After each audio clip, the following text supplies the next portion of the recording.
Hello and welcome to the Anyone Can Play Guitar podcast, which gives you, the listener, a series of hints and pointers on your journey as a musical artist, providing you with interviews from those in the music industry, along with our own experiences.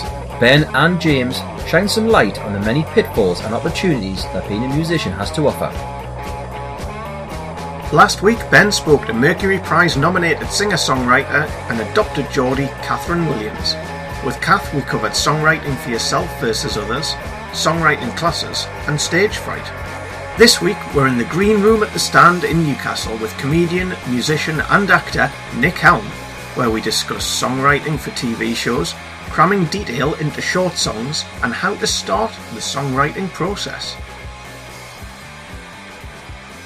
Welcome to episode 17 with me, Ben, and him, James. So I think, James, people will be reading the title of this episode going, Nick Helm, you say you're not a comedian?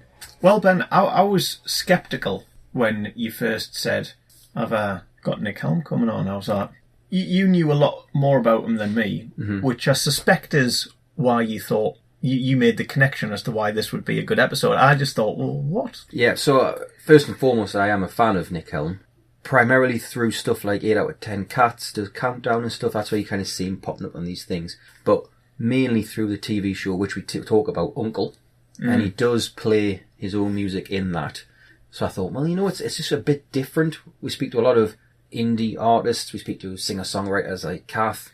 So I thought, comedy, I bet there's a different way to think about comedy writing. And I bet you there may be some listeners who are like, well, I like that genre and that's what I want to get into. So why not? That's what I thought. It pains me to give you credit. Yes, I mean, there's been many an episode where I haven't got it. But Uncle is a great TV show. And I liked it when it came out. And then the second season was out when the little one was like 3 weeks old and you don't get much sleep. So I was watching it through the night at like 3, 4 in the morning. But it's brilliant. Anyway, that's besides the point. So yeah. So Nick, what are people going to get out of this episode? What they're going to get out of it, you can say, Ben, what are the key points they're going to get out of this episode? And I'll tell you, James. I could have said that. I was going to see what you were going to call it this week. Yeah. I'm almost a little disappointed you reverted back to key points. Well, I did that on purpose because you set us up. But the main bits I took from Main bits? Yeah. Right. Well, that's... You didn't even do that deliberately. That whole... Getting into bands, getting into music, getting into poetry, getting into comedy for Nick is quite a... But he'd been in bands for a long time, hasn't he? And it's that, we haven't spoken to many people that have done, 50 different bands. Not like Nick to 50 different bands, but he's been in a fair few bands, trying to find his way around it. He was in a band with someone from school and a teacher. He was in a band with a few other people from school, doing more of a rocky band. And then kind of found his way into comedy, going to Fringe. So there's a lot about...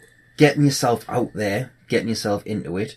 A lot about songwriting, how he writes comedic songs. There's probably a slight adult theme at points. I was going to say, there is a slight warning on language, but... Not massively, though. Because it's not offensive. It obviously might be offensive, but it's not aggressive. And that's the key thing about... Right, because if you've seen his comedy shows, stand-up, then you might expect a certain Nick Helm. But this is very much the wonderful gentleman that he is, exactly, rather than his stage persona. Which he mentions as well. Yeah. Yeah. So there's a lot going on in this, and I think it'll be an interesting one for people just to think about it in a different way. And there's also a cameo from the other comedian, David Trent. Yes. Well, there was a few interesting... there's 2 cameos, one from David Trent and one from an alarm. Yes, the alarm, so you'll hear... something go off at some point.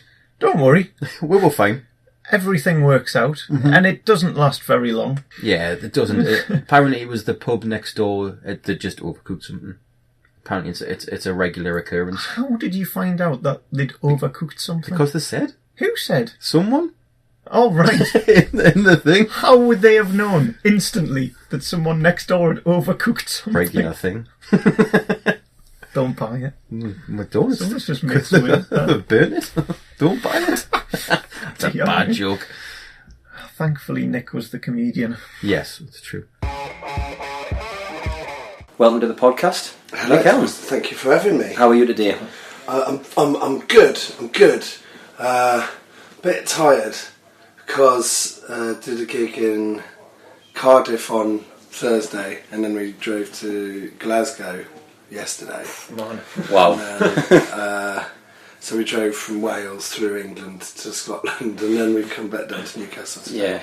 And I'm doing 2 shows today, so I'm sort of, and I've not done 2 tour shows in one day before, so I'm sort of a bit like interested to see how it goes. It's just sheer volume sale of tickets that you had to do 2 today. Oh, I think we sold out. I don't think I've probably gigged at the Fork and Bucket once about 5 years ago in. No, that's Manchester. So what have I done in Newcastle? I don't think, maybe I've not gigged in Newcastle. Oh, a couple of years ago I did a load of gigs for Kai Humphries all around Newcastle. Okay, yeah. But I don't think I've gigged in Newcastle, so it's kind of like, I think the first gig sold out really quickly, and then they just added another one on the same day. Nice. And they said, do you want to do 2 in one day? And I was like, that sounds mental. Yes. I'll do that, yeah. That's fine.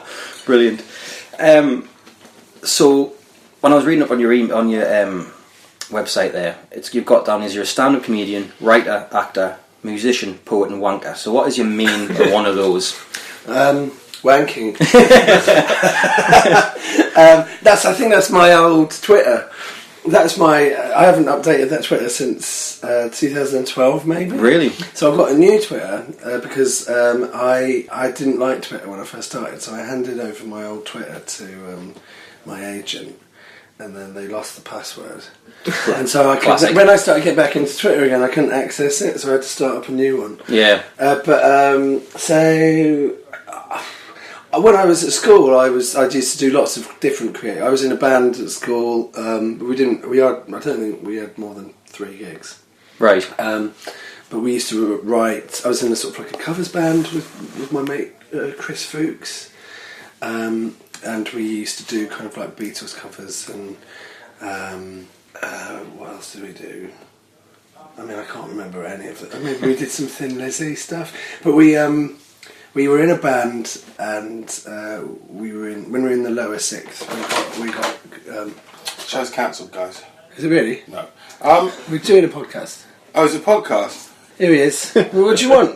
I sort of come in and out, but it's a podcast. I thought it was a print thing. No one told me what was going on. No, well, yeah. What do you think of this yourself, microphone? haven't you guys? Anyway, thank you, David Trent. Thank you very much, Nick Helm. What's your podcast called? Anyone can play guitar. Anyone can play guitar? Yeah. No, Not quite, can it? Because you struggle. Interesting stuff. I got a good story about this. I went to see Radiohead. Literally just in the middle of telling the story. Okay, I went to see Radiohead, right? I went to see them at the Reading After Dark Club, which is a club that's about the size of this room that we're sitting in. Nice. And they waited till 12 o'clock at night to come on. Then they played Killing in the Name by Rage Against the Machine, which only just came out, right? I was going to say, yeah. But they played that through the PA.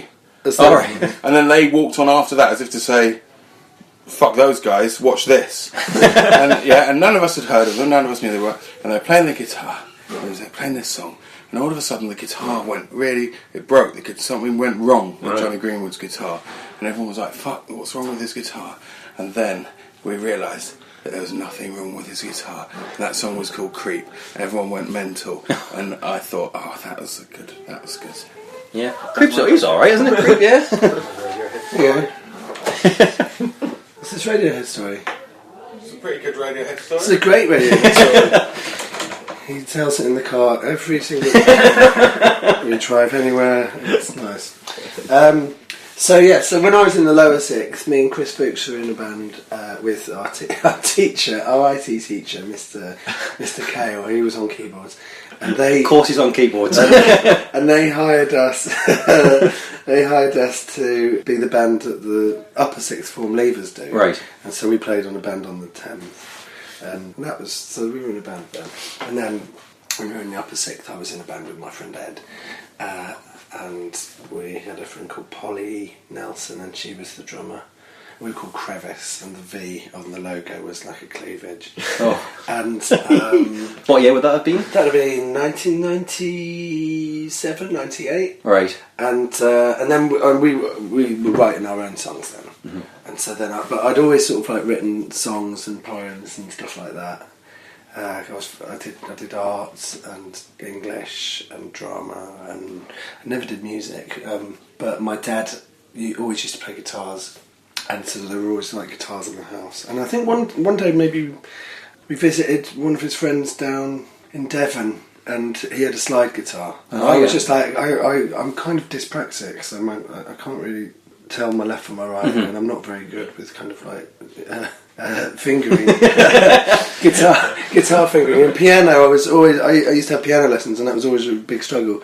But I would write songs by walking home. Like I'd go out to the pub when I was a teenager, and I'd get hammered, and on the way home I'd sort of like sing to myself, and I would write songs, and I had to sing the song over and over and over again because I didn't have mobile phones back then. I'm fucking old. And I'd have a dictaphone, and I'd sing the songs on my dictaphone, and then but you know, I used to fill up tapes, the tiny little tapes of just sort of like song ideas, and then I'd write them up, and I was actually quite organised. I used to write them up in kind of like word files, and then I'd work out what the guitar tab was for that. So it was always words first. It was words and tune at the same time. So I'd get home and I'd sing a tune, and then it's always been like that. It's always come together, and I find the songs the hardest is when I've got a tune and then I've got to write the lyrics for them. So I always find everything always sort of comes together. We were the other way around because you didn't have a tune, did you?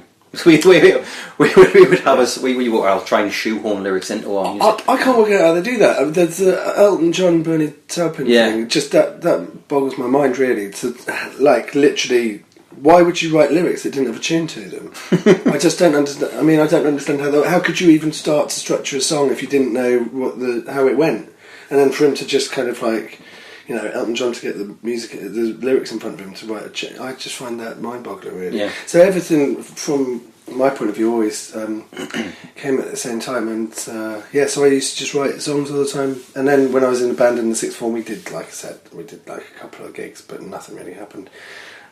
And then I wrote one song, which was called "Touching Myself Ain't Half as Good as You," and it was sort of like a country song about wanking. And I was working in a pub, and we had a lock-in, and I was probably at university by that point, and I used to come back and work in the pub in the school holidays, summer holidays, and there was a lock-in one night, and I played that song, and everyone in the pub was just like, oh. Like, everyone was playing guitar. It was like, there's about 5 people, and the landlord was there. And then it got to a thing, like, every time there was a lock-in, the landlord would make me sing the song. And it was just like, right, okay. And it was a funny song. And I was never took myself too seriously, and I was never particularly sincere or anything like that. But my songs were I had sort of like lots of heartache when I was 16, 17. And so all of my songs were incredibly sincere. And then what happened was I went to Edinburgh Festival when I was 16. Was I 16? Yeah, 97, 98, 99 with the school. We had a really great drama teacher. Really? We had a great drama teacher called Louise House. And she was just like, oh, we'll take the kids up to Edinburgh. We did Romeo and Juliet. And so I did that 97. I did a play called The Passion in 98, and then I did 12th Night in 99. And then I went to university, and I didn't do anything in 2000, but I really loved Edinburgh, and I missed Edinburgh.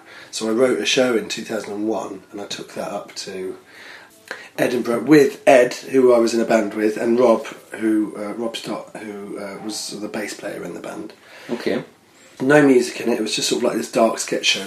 And we did about a week, and we got a 4-star review in the Scotsman on our first day when we got up there. We didn't know what we were doing, and it was just like, but the review didn't come out till the last day. So we sort of like had one sold out gig, and then for the whole week up till then, we were performing in front of like 3 people at midnight. We're on at midnight. And so then we had another year, and we were just like, well, we did a thing. We didn't have loads of audience, but we got a good review, and we were just like, right, well, let's do it again. So I wrote another show called Christmas Tree. The first show was called Air Freshener, the second show was called Christmas Tree. And it was all about how you loved for a bit and then abandoned, right? And, and they were like these dark sketches. Yeah. And it was the same 4 of us that did it. I think we were in the same time slot, and I think we took Air Freshener up for a week, and then we did Christmas Tree. And then And then what happened there was I put a song in that. I put Touching Myself Ain't Half As Good As You in there. And we ended on like this musical finale. Mm-hmm. Didn't do anything in 2003. And me and Rob did a show called Love Life in 2004, just the two of us. And that had loads of songs in it. And that had something, that had stuff like, if anyone knows any of my music, that had stuff like Love Holds the Power in that. Okay. And it had, I had a song that I used to finish my 20 on, called I Love You, You Love Me. I love you, you love me. We love each other, we're like family. I think I did that on Russell Howard. And so then that came out, I did that in 2004. And then 2006 I did a show called Stroke, which had sort of like used songs as sort of like a Greek chorus in that. And they were some of the songs that I wrote when I was like 16 or 17.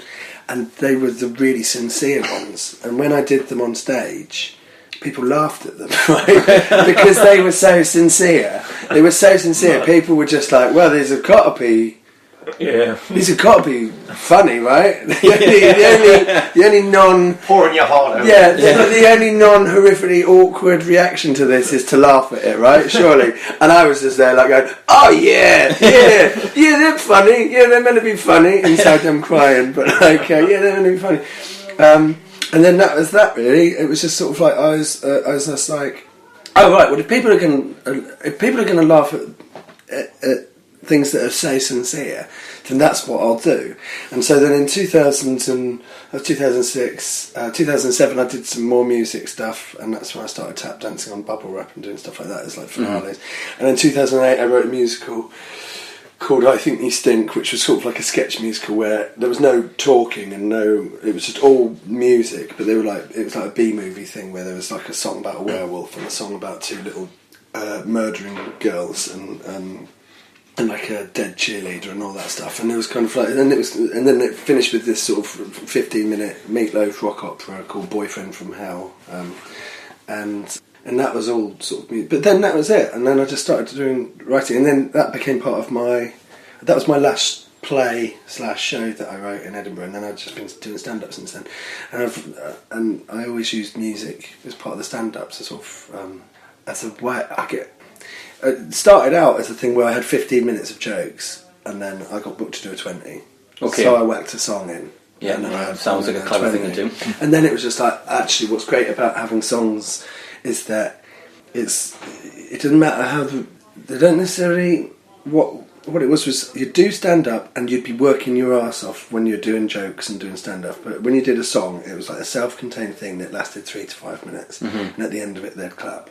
And then you'd go, right, okay. So it's something that you just let the song take care of itself, you know. So you're doing jokes and you're just kind of, oh, they didn't like that, or that went well. How am I going to follow that? You know, you're always thinking when you're on stage.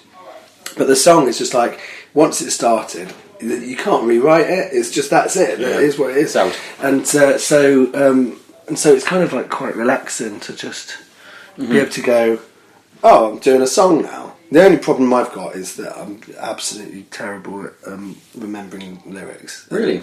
Even especially my own, because a lot of the things I wrote all the stuff for Uncle, I wrote everything in, like, for the first series, I wrote all the songs in 1 week. Really? In like 5-day period, where I had food poisoning and I was on the toilet for a week writing all the songs. That's where No Survivors came from. No Survivors.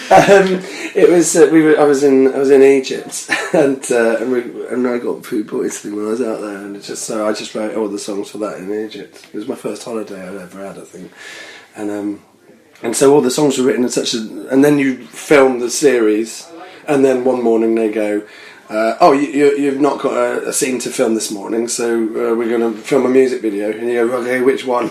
And then they'd go, oh, this one. And you go, let me hear it again. And then you'd have to lip sync for it. And it was kind of like that. It was so low budget and rushed, though, Uncle was, that it was kind of like, all right, okay. But yeah, so that's my main problem. So how does the music in Uncle come about? And do the writers come to you with, this is the essence of the episode, the essence of the scene? Yeah. And all right. So I'll read all the scripts. Yeah.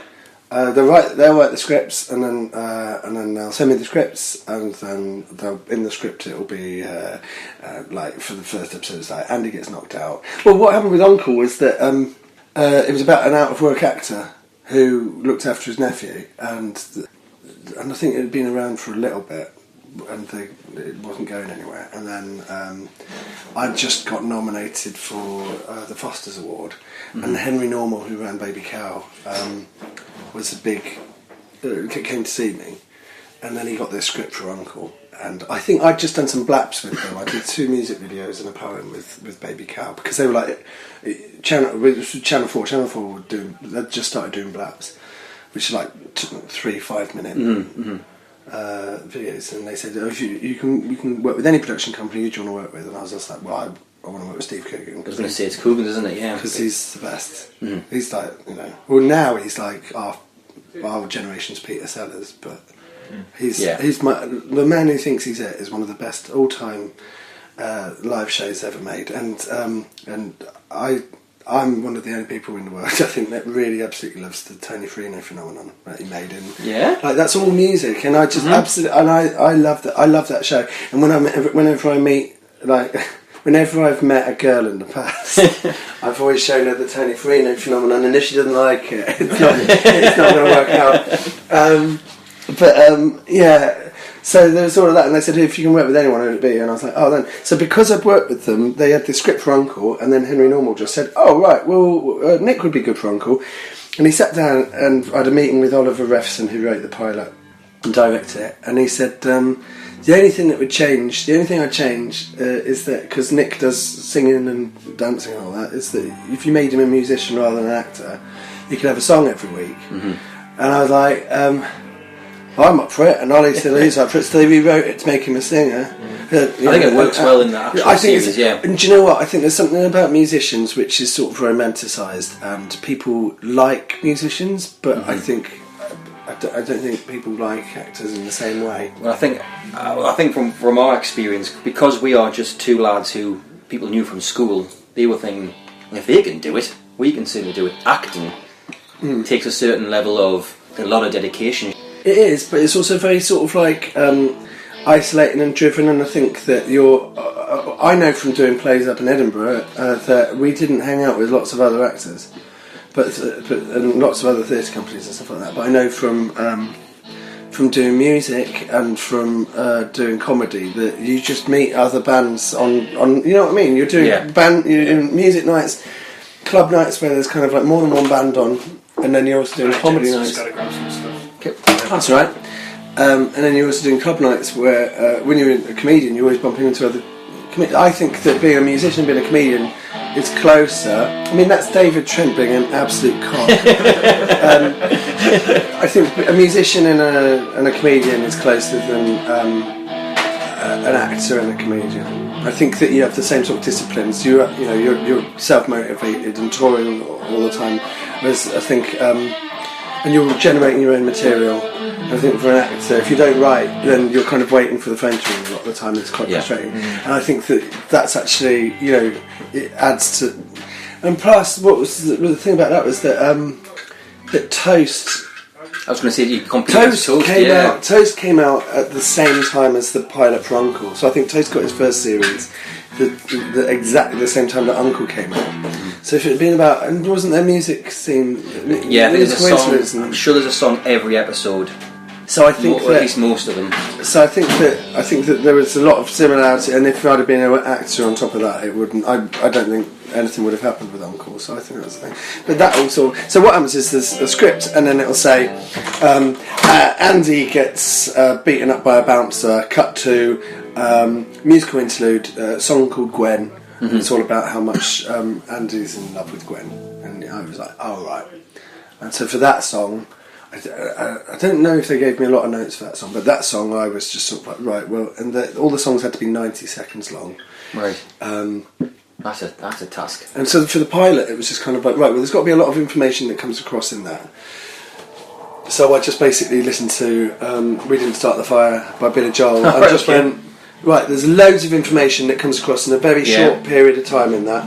So I kind of just took a bit of that and then wrote. And I'd sort of like I'd written a chorus, and I sort of just put it together, and then we kind of like did a thing where it's like sort of like verse, chorus, mid, late, chorus. So, and by the time you get to the end of the 90 seconds, you fit. I think when you listen to those songs for Uncle, they're quite clever because they sound, because there's more than 2 parts to them. They always sound a bit longer than they actually are. 90 seconds. I didn't think it was 90 seconds. Some of them are shorter, and some of them are kind of like pushing it to about 150, 140.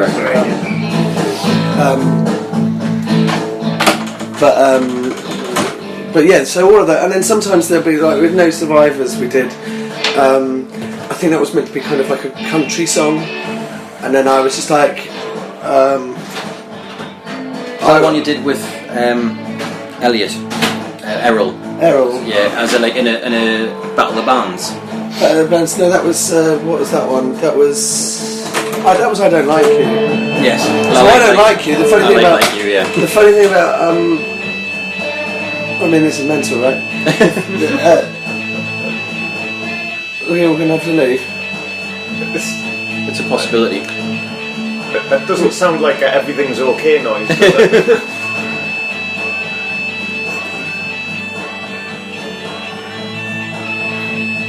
Well, we haven't really kicked out yet. The funny thing about I Don't Like You is that I wrote that, and I mean, is it running out of batteries? Is it just in here?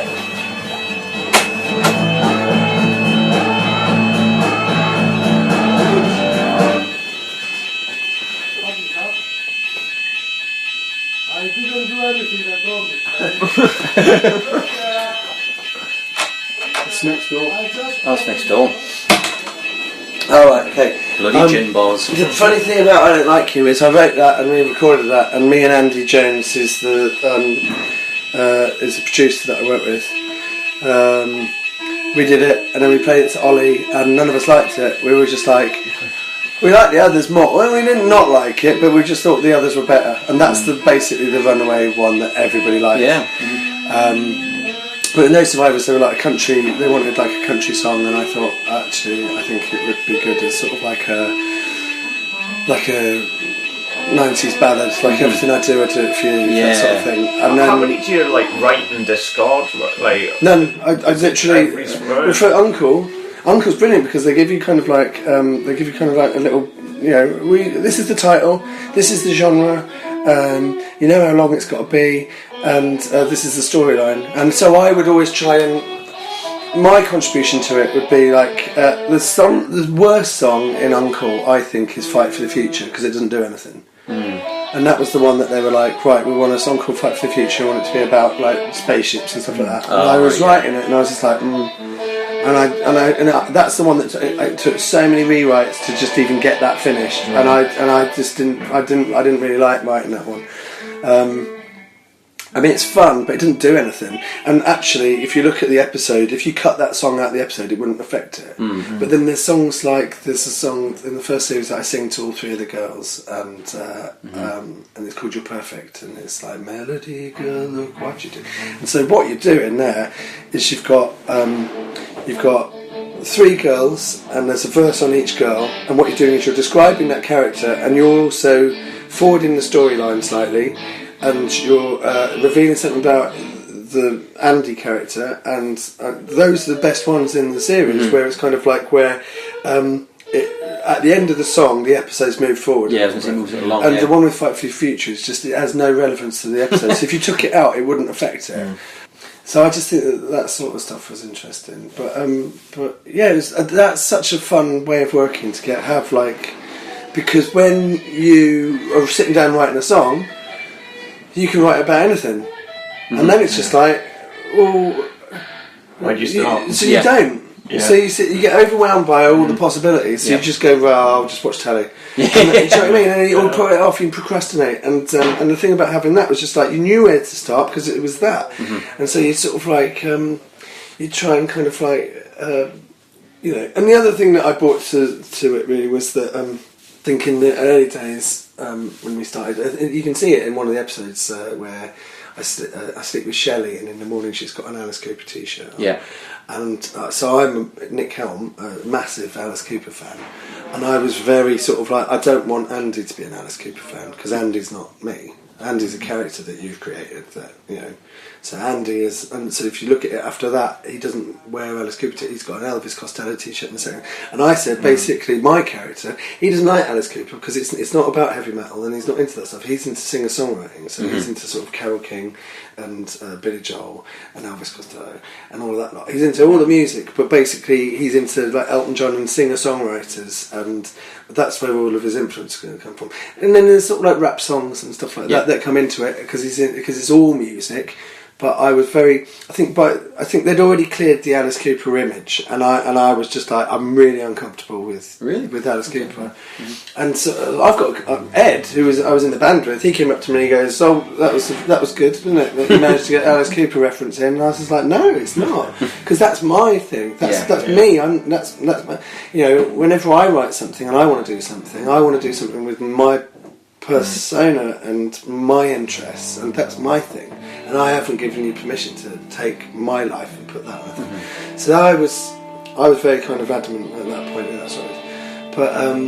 But I mean, that sounds like I'm taking a lot of credit for everything. It was really just Ollie and Lila would write scripts, and then I would read them, and they'd give me like an outline, and I'd sit and come down. And sometimes it would be a country song, and I'd make it into, I'd change the genre, and sometimes it'd say kind of like Carole King, and I'd say, "Oh well, actually, I think that it should be something more new wave or something like that." But it was a really lovely. It's collaborative, and it's nice because you're not working on your own. Yeah. But David Bowie used to do that, didn't he? He used to sort of like take newspaper headlines and just sort of like write songs based on that. And I think Carl was it Mark from Underworld does similar things. Right. Yeah. I'm conscious of time. So quite quickly at the end of each episode, we always talk about causes that you may be a patron of or charity work that you may do. Is there anything you would like to talk about? Is like put it out there and get more word out? I'm always sort of like every time I do anything for charity, I always do it for a shelter because I just think it's the 21st century. And it's fucking ridiculous how many homeless people there are, and there should be a lot more compassion in the world, and we should all be looking out for each other. And I think great animal charities are great, but I also think that as long as there's people on the streets, that's what we should be kind of trying to sort out. Yeah, I totally agree. I mean, I'm trying to buy a house at the moment, and I've done like 4 TV shows last year, and I can't afford anything. Do you know what I mean? I move up to Newcastle. I am looking in the wrong place. I'm not even making this up. I can afford a car park space, and I don't drive, but I can afford one of them in a multi-storey in Islington, but I can't afford a house. And so that's a problem, and I just think that we should be trying to look after people and try to house them. But then also I had a fan called Lorraine Powers, and she lives in Wales, and she used to come to all my gigs whenever I did Wales. She was an amazing woman, and she used to she was older. She had grey hair, and that's always what I see as like an achievement for me. I do so much shouting and swearing, and I think that it's kind of like the other thing is like I think that we should all be a bit more compassionate. I only pretend to be a cunt when I'm on stage, and when I'm off, but it's meant to be kind of like either a morality play or it's meant to be kind of like. I'm the butt of the joke. It's never about the audience, and I think sometimes that gets a bit confused with people. But when you're off stage, it's kind of like you've got to do the right thing by people, haven't you? Yeah, of course. But Lorraine was amazing, and she used to come and see me, and I was always very proud that she was an elder lady that just got everything, and she was so supportive, and and anyway, so she died recently, and she had motor neuron disease.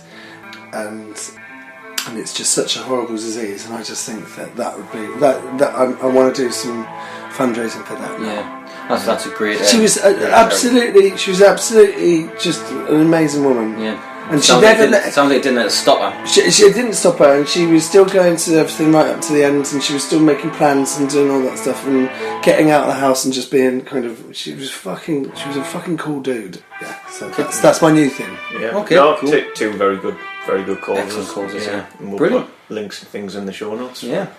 So, thank you very much. Well, we used to be in that sincere. I know. Do you want to say something vulgar at the end? Oh, fucking. Hello. No, Yeah, I'm fine. I did only it. kidding. Thanks very much. Right, James, we're back. Yes, we survived the. Whatever it was. Yeah. Overcooked food, apparently. So I think the first thing, very quick note, was one of the first things we spoke about was how much touring that Nick and David were doing. And I think that's a good thing to note. Like, sometimes touring is heavy, there's a lot of it, but good way to Two shows in a day. Yeah, good way to see a lot of fans and basically pay the bills. Yeah, well, that's the thing. I don't know if that's going to work for a lot of bands, maybe, but certainly if you're a solo artist, if you're going to a different city, and maybe this does work for bands, I don't know, but if you've got the opportunity to do 2 shows in a day whilst you're there, why not? Yeah, why not? Before we get into it, though, I can't let this I slide. knew, I didn't write it down, but I saw it at the top of your notes. I went, I bloody knew he was going to mention this. Well, I have to get my security hat on. Yeah. Yeah. It's never taken off. Well, it doesn't. Losing a password of a Twitter account. Mm-hmm. It's a simple thing, It is. but it's an important thing. You Yeah. know, we've talked to a lot of people in other episodes about your image, your brand, what you portray out. Someone somewhere potentially could be having access to a Nick Helm Twitter account because he doesn't have a clue what the password is to it, and it's just given a bit of thought. Something simple. There's lots of ways of keeping your password secure. I'll not go on a ramble. Yeah, let's not. I'll maybe put some links And you, in the show note. But secure your to Nick's passwords, credit, kids. it wasn't him who lost it. Well, got to think about who you give your password to, Ben. All right. Anyway, moving swiftly on. Yeah, moving swiftly on. The first chunk I wanted to mention was the getting started. So we mentioned it at the start about doing the bands. Like, he had an obvious want and need to be in a band and perform, and like trying to work out what he wanted to do. Started with the band doing covers, then another band, Crevice they were called, which was like a lot of rock stuff. Like, figuring out, I think that's a really good thing to do. Similar to what Ross was saying in the previous episodes about being allowed to fail. Like, I'll join this Trying band. different things. Yeah, it's a similar thing. It's not failure being in bands and not going anywhere. It's just a case of I'm trying to like work your way through to see. Yeah, I've been in a metal band, but that really didn't feel right. Yeah, I've tried something else, and then finally I've got to the point where I think, oh, that feels right. That's my style of finally music. I wrote a song which was quite funny but sincere, but people thought it was funny. Doing it at Lockins when he's at university and stuff like that, and like that's just kind of how he drifted to that. That sounds horrible. How he got to that is just by trying things out, and I think that's a good thing. We were quite lucky that our first band clicked. Well, another thing on the whole starting out bit, he was talking about how he wrote a lot of poetry. Mm-hmm. Now that's been a reasonably common theme. Paul Smith's bang into it. Roddy yeah. is massively into his poetry. Mark Radcliffe's into his folk music, which is not a million miles away. So, again, there's a logical transition, or accompaniment, I guess, of those who write lyrics and those who either write poems or read a lot of poetry or whatever it might be. I guess this ties into another thing that he spoke about, which I thought was interesting, because one of us described how we went about writing songs, which was, as a band, we'd go into the practice rooms, wherever it might be, you'd start playing. It was essentially just a jamming session. If we were writing something, you'd start off with a bit of a riff, Simon would join in, then eventually Rob would put drums, and then I'd almost just start singing nonsense over the top of it, and then once we'd sort of nailed it down, you still continue to sing nonsense over the top of it. I'd continue singing more and more nonsense, and I'd refine that nonsense. Yeah, actual words. But he was like, I don't know how anyone could go about that. And he gave the Elton John example. Yeah. I believe this, well, from what I've read, the Smiths did that sort of thing. They'd have the music, or Johnny Marr would have whatever on a 4-track, and then, you know, he'd send that, or he'd give that to Morrissey, who would sit in his room, listen, and write words to it. That felt like a fairly natural process to me, but that felt like a completely horrific alien process to Nick. And I found that really interesting, because for me, a poem could well be song lyrics that doesn't have music yet. And I suppose the way my brain works, like if you came up with a riff tomorrow, or a song or whatever, or if you guys as a band came to us tomorrow and said, here's a 3.5 minute bit of music that we've written, if I had 100 poems sitting in my locker, I'd sort of be able to go through them and say, oh, well, that one sort of right, fits to that fits to that. Yeah. Plus the music can kind of give it depth of, like, if there's a lot of minor chords and it's a bit of a moody piece, you could think, well, that song kind of fits in with... Not every poem will fit to certain bits of music. And I guess if you've only got one poem and you're waiting for that one bit of music come along, it won't work. But if like he said, he would have a dictaphone with him a lot, and he would just sort of record himself with a tune. Drunk while walking home from the pub. Yeah. I think the difference for me is I'd just write stuff down on my phone, but it would always be words, lyrics. So I'd build up a whole chunk of stuff, and eventually if I was walking home from the pub or whatever, or whenever it was where I'd sit down in my room, I'd eventually put those into... I'd take all those little snippets that I'd maybe written down during the course of the week, and then I'd have a bit of time where I'd sort of pull them all together and say, oh, that goes with that goes with that, and start to form them into something. Oh, right, yeah, actually, I could make, whether it was a poem, possibly not, but there's maybe a song building around a particular thing, topic, whatever. Yeah. And then we'd go into practice rooms and I'd have probably 50 of these sort of just sitting in a file on the floor, and eventually I'd be like, there was that one that might go with. And, so yeah, it was an interesting one to hear from someone who's really talented, good songwriter, who does it the complete opposite way to what we did, and would find it horrific doing it the way we did, but equally gave the Elton John or the Smith sort of example that I've just given. Right? So again, no right and wrong, but it's just interesting. I find it interesting that the different... That's why approaches. I quite like talking to different people for the podcast, even though you think, well, talking to this person is very similar to that person, but it's the process. There's another good podcast called Song Exploder, and the person who does it, Rishi, he talks to a different songwriter each week on their process of songwriting. So it's the same subject, but how different each songwriter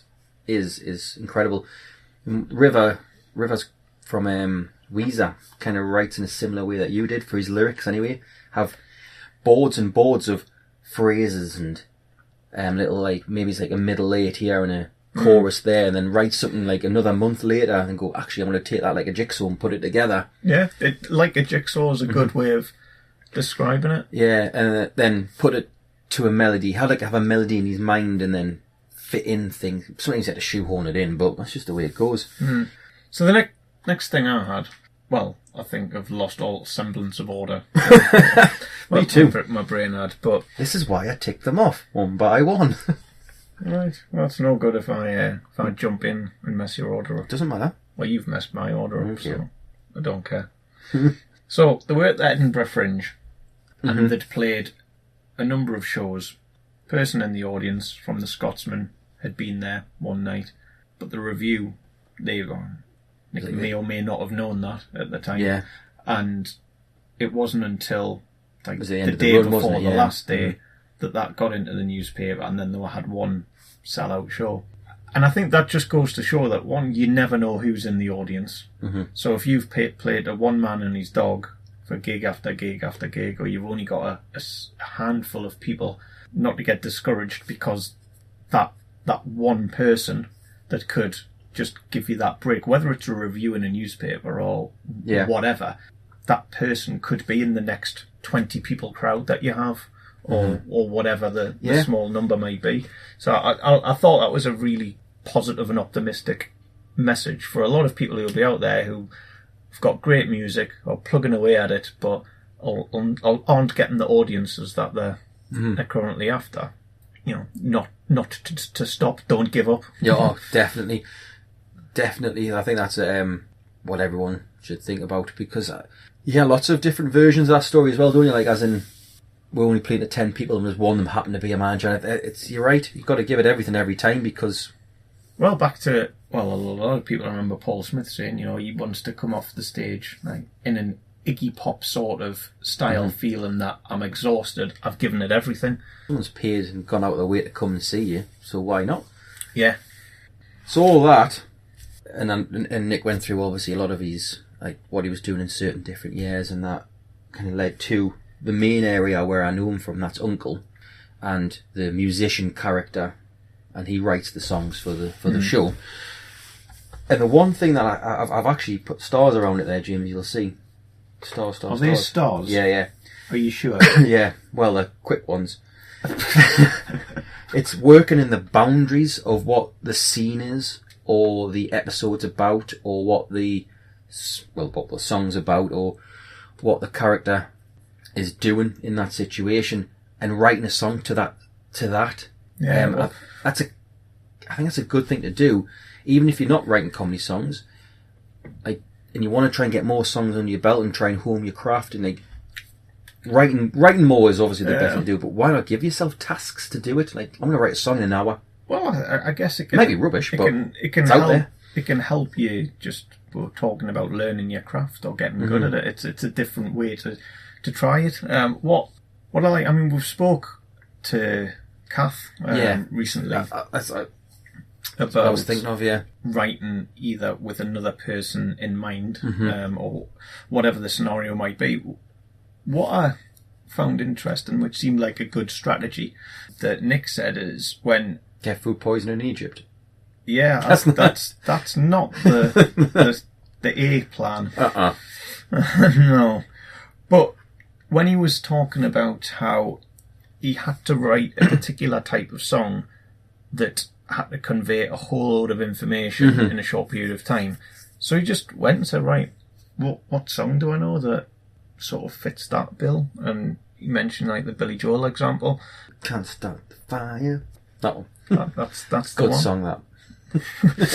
I may have promoted another podcast, but I don't mind promoting Billy Joel. I don't mind you promoting either. I probably mind you singing at me though. It's just a lyric. But that was interesting, or not so much interesting, but I just thought that was a good, sensible idea. Who's done that well in the past? What can I learn from it? And then he won't have copied that song, but he'll have taken bits of, all right, well, that's how... inspiration, that's the type of melody that allowed to go bam, bam, bam, get stuff across. Yeah, I think I may have mentioned it on a different episode, but we did something similar with one of our songs. We couldn't get from the chorus back to the verse. We couldn't work it out, and everything we tried to it sloppy. Then we thought about like stopping and starting again, but that just sounded like we didn't know what we were doing. But then I remember listening to Blondie, Maria, and they've got a bit which is just a simple... Was it dum dum dum? It was pretty much, it was a drum bit, but it wasn't that kind of dum dum dum. It was more of a dum da da dum dum. But that really fit in. We thought, you know what? I think we've got a license to kind of take that and move it around a bit. And it's a similar thing of just, this is what I want to do. How do I do it? So yeah, I liked that whole thing of writing with particular boundaries in mind, maybe trying it for something else, moving the story along. I mean, obviously, a lot of bands out there probably haven't got that in mind of moving a story along, but it's a similar thing of what do you want to see in this song? What's it about? Well, this depends, right? So you could be writing a one-off song, or you could be trying to write an album, like some bands have done, where one song flows on from another, and you are telling a story, like a concept all the way through. Indeed. So, if you were going down that any of route, ours concept EPs, James, you've never told us. No. No, okay. Well, no, you haven't told us, so no. No, you'll never know. No. No. I know, I didn't think so. Yeah, so I know we also mentioned about food poisoning in Egypt and writing all the songs in 1 week, 5 days. Not I'm suggesting getting food poisoning in Egypt, but again, it's that whole... You can get food poisoning in any country. You can. It's quite funny. Yeah, that whole thing of setting boundaries for songs or setting like time limits, it might sound like, well, that's going to like not make me as creative if I've put time limits and stuff, but it makes you get out the bad songs, if nothing else. I was listening to an interview with Ed Sheeran the other day. He was saying he writes a song a day because then for 10 days in a row he might have 10 bad songs, but at least those 10 bad songs are out of him, because then the 11th day he might write the next number one he has. Yeah. Oh, I think that makes sense. I think that sort of logic works in so many different ways. If you send, we've done bits on how you might get your music onto the radio, but I think similarly, irrespective of how you go about doing it, and we've established there's better ways and worse ways of doing it, but if you only send your song to 5 radio stations as opposed to 500, well, it's far more likely you're going to get played. And same logic goes, I think, if you've written 5 songs or 500 songs, you've got a far better chance of there being some corkers in the 500 than exactly in the 5. Yeah, totally. And you'll get better, let's be honest. Yeah. If after you've written the 200, you're going to be better at playing the guitar, better at singing, but Yeah, the worst thing you can do is write your best song first, because then you think, this will be easy. This is going to be easy. Yeah, so, like I say, we'll cover quite a lot about like being in bands when you're young and getting started and trying to find your way, doing lots of gigging and touring, writing songs for yourself, writing songs for others, writing songs with boundaries on them. But one of the last things he mentioned was his stage performance, and how and you mentioned it at the start as well, how it's like a kind of like a persona, really, isn't it? And again, that's a key thing, because that might be something that is... Key thing? I didn't even mean to say it there. I don't even think it's key. I think it's just a point. It's just a salient point. But it just came out. Oh, dear. I think when you do that, I think it works better probably for comedy as well. If you've got that character or that, then... Well, it's different, isn't it? We've spoke to various people about being yourself and being honest and being sort of like just portraying who you are, what your values are. But in his world, it's very different. The Nick Helm you get on stage is very different to the bloke we sat down and it's different again, like because he plays Andy in Uncle. He has like kind of like different hats. Yeah, and that's no bad thing. But then any number of back to my favourite boy, plenty of whether it was Ziggy Stardust or the Thin White Duke or whatever, he had characters and personas where he wasn't boy. Well, David Jones, even course. Boy, So. Yeah, it was interesting in that, just that different dynamic of, again, just being yourself. Yeah, good, positive, all the rest of it, but there's other ways of going about doing it. Definitely. Okay, so looking at the time there, come to Nick's Good Cause, and there was 2 actually, really. One that he has done a lot of work with, which was Shelter, which... Believe you and me, walking around Newcastle today and driving here today in this weather cannot be underestimated how good this charity is, Shelter, and what they do for people who... I mean, you're right. I mean, it's undoubtedly awful all year round, but it definitely highlights the point when like snow and rain and it's freezing cold. Not having a roof over your head is, it's... Yeah, it shouldn't be allowed, and it shouldn't be allowed, and it's only about... Like you said, we need to look after each other. Yeah, I think that's... And it's only... I think I read something about it, because I looked into doing some work with Shelter a while ago, and you're only about, apparently, 3 or 4 bad decisions away from there yourself. And apparently a lot of people are homeless, but they don't know it. It's because like that sofa surfing. So like you have got somewhere to stay, but you're technically a homeless person. And the second one he mentioned was motor neuron disease. Again, there's a lot being said in the past about that with people who have it, and it's not a nice disease. Well, none of a nice diseases, but you know what I mean. But a great positive message as well about how that fan just cracked on with life and was like, sort of, I'm still going doing this, that, and the other, and I guess it shows it's almost a kick up the arse to everyone to say, well, you know what, you might, think of this, that, or the other excuse of why you're gonna procrastinate or put this thing off, or why you can't do the other. No, a lot of the time it's utter nonsense. When you see other people who are getting on and doing it. So yeah, two great causes that there'll be show notes for. Definitely. Coming up next week, we dive into the world of guitar pedals with Mike Livesley, aka Made by Mike. With Mike, we cover his fascination with guitar pedals, building them, and why musicians want to use them. We've reached the end of this week's episode of Anyone Can Play Guitar podcast. Big thank you for tuning in, and remember to stop by iTunes or wherever you get your podcasts from and subscribe so that you never miss an episode. While you're there, it would be amazing if you could leave a rating and a review. All the show notes can be found at www.acpgmusic.com, and if you want to get in touch, email us your questions, any feedback and any suggestions to info@acpgmusic.com. That's it for now.